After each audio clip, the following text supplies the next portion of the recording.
Vous écoutez La Story, issue de l'épisode S1111 du podcast Faut pas pousser les ISO, diffusé le jeudi 27 novembre 2025. La Story vous est présentée cette semaine par MN Photo Vidéo, le partenaire numéro 1 des créateurs d'images.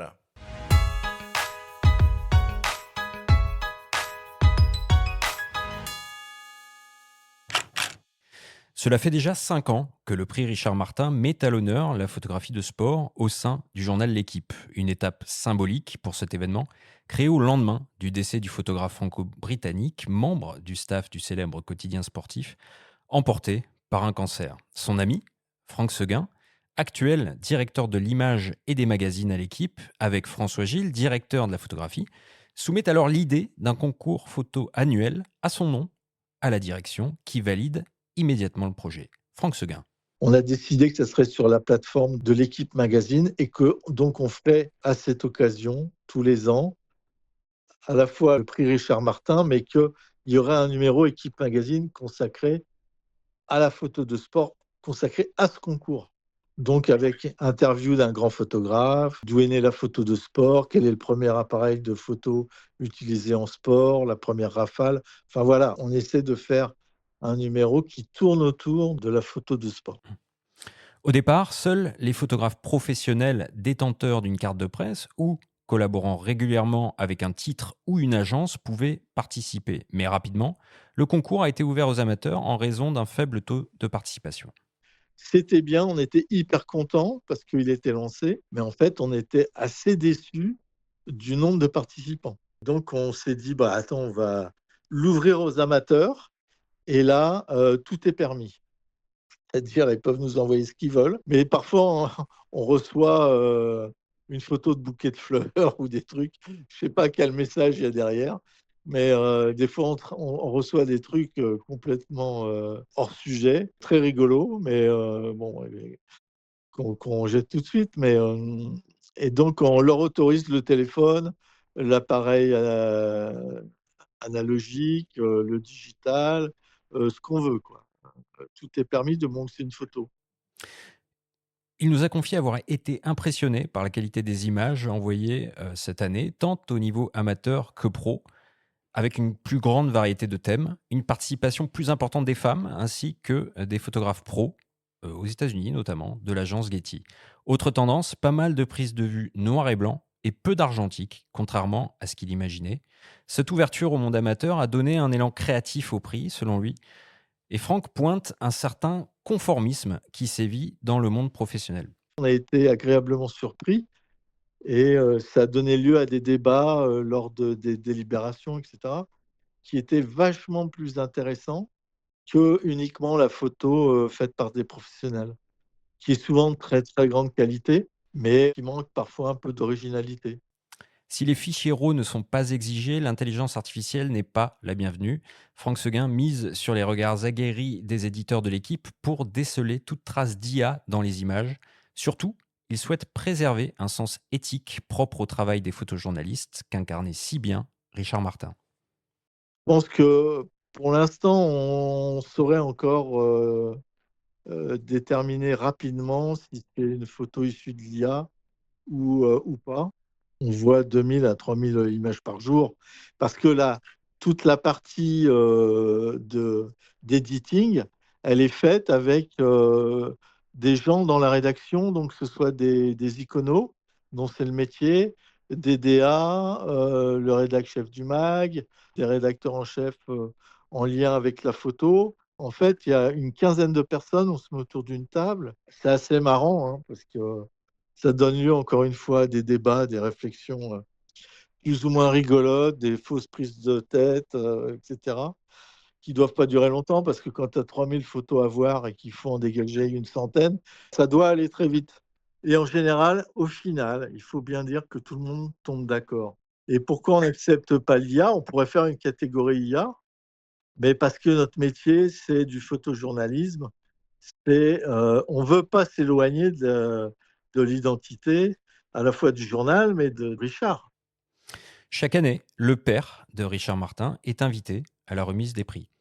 Le jury rassemble athlètes de haut niveau et personnalités férues de sport sous la présidence de Franck Seguin qui loue un véritable esprit de famille. Gaëlle Maubuchon, alias Gagastrophe, sur Instagram, est lauréate de la catégorie professionnelle grâce à une photo du perchiste Armand Duplantis prise lors des mondiaux d'athlétisme 2025. Le gagnant dans la catégorie amateur se nomme Julien Ramani. Il officie sous le pseudo Raman3000 sur Instagram. Il a remporté le prix avec une photo de boxe prise lors d'une réunion en banlieue parisienne. Leurs images, ainsi que celles des photographes présélectionnés, figurent dans le numéro Le Mag, l'équipe spéciale photo, qui paraît le 26 novembre en kiosque. Un rendez-vous éditorial à ne pas manquer si vous aimez le sport et la photographie.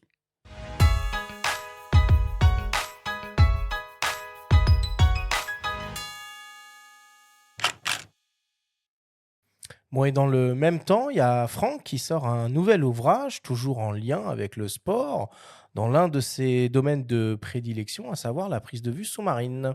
Absolument. Donc Franck, qu'on connaît notamment pour son travail personnel avec Guillaume Néry, ils ont parcouru la planète à travers le projet Run Breath, à la rencontre des peuples de l'eau, les Palawan dans les Philippines. Ils ont photographié aussi des animaux, hein. On se souvient des cachalots en chandelle avec Guillaume Néry en apnée en train d'évoluer parmi eux, ou dans les cénotes au Mexique.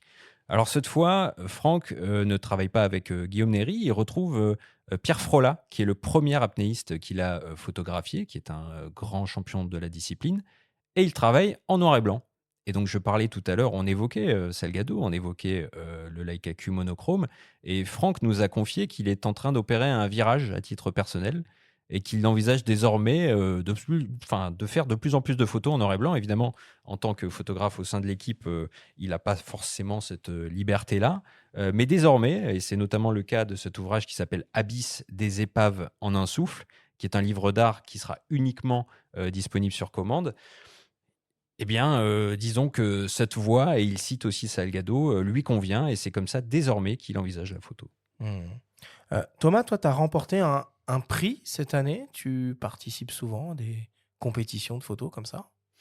C'est assez récent, mes participations à ces concours. C'est vrai que quand j'habitais à l'étranger, j'y ai vécu plus de 10 ans, donc je me sentais un petit peu loin du circuit des concours et des compétitions, en habitant à Kinshasa, à Lima, et cetera, alors qu'en fait, bien évidemment, on peut y faire candidature, où qu'on soit dans le monde, mais psychologiquement, je me sentais pas dans ce parcours-là, et maintenant je suis revenu en France, je suis basé ici, et j'y fais davantage de candidatures, ouais. Est-ce que ça peut devenir un levier désormais de financement aussi pour le travail en tant que photojournaliste, ou pas forcément? C'est plus pour l'aura, la réputation sur le CV, ça fait bien, et du coup tu peux peut-être décrocher des commandes. Oui, c'est exactement ça, en fait. Je pense que ça permet déjà de faire voir son travail. Qu'on gagne un prix ou pas dans Ouais. une compétition, notre travail il va être vu par le jury. Notre nom va circuler, notre travail va circuler, et je pense que ça, c'est toujours positif déjà. Et ensuite, être primé, déjà, ça fait plaisir, c'est une reconnaissance Bien qui sûr, fait ouais, toujours ouais. plaisir quand on fait ce métier depuis longtemps. Ça fait plaisir de voir qu'un jury de professionnels a estimé que notre travail était de qualité. Et nous, les photographes, on aime bien qu'on nous dise qu'on aime notre travail. Donc, Bah, surtout qu'il y avait un certain Pascal Maître au sein du et il jury. y avait un certain Pascal Maître au Siena Awards donc, de l'année dernière. Et d'ailleurs, on a pu se rencontrer à cette occasion. On s'était jamais rencontrés avant. C'était en septembre, donc à Sienne, la remise de prix. Et c'est vrai que je pense que pour revenir à ta question, gagner des prix, ça permet de se faire voir encore plus comme photographe, et donc ça permet d'asseoir sa légitimité et de grossir le CV. Et plus on assoit cette légitimité, plus on a de chances de décrocher du travail après avec des magazines ou des ONG. Franck, il évoquait l'arrivée d'images de sport générées par des IA génératives, pour le coup.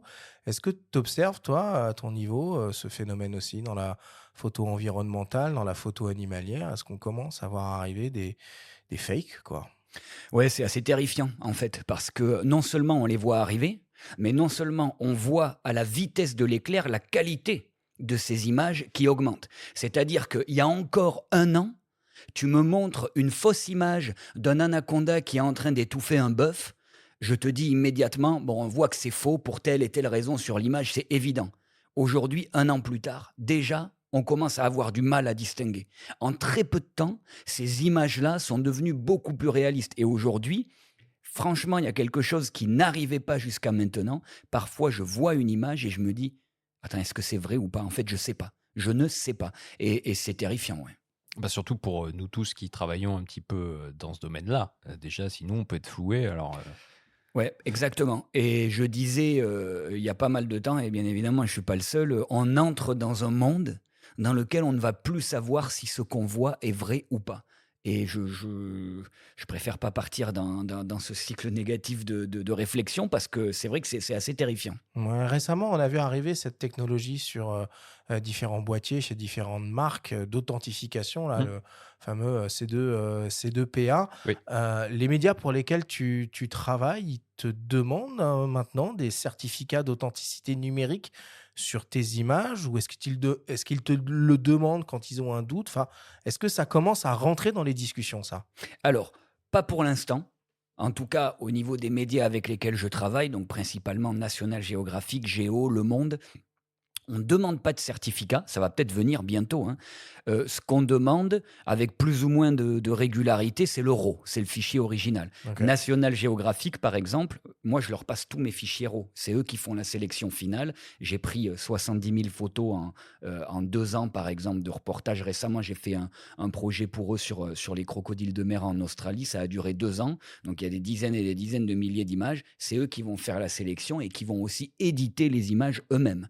Euh, mais à côté de ça, d'autres médias ne demandent pas les RAW. Ils font confiance totale aux JPEG que je leur envoie. Mais ça peut arriver.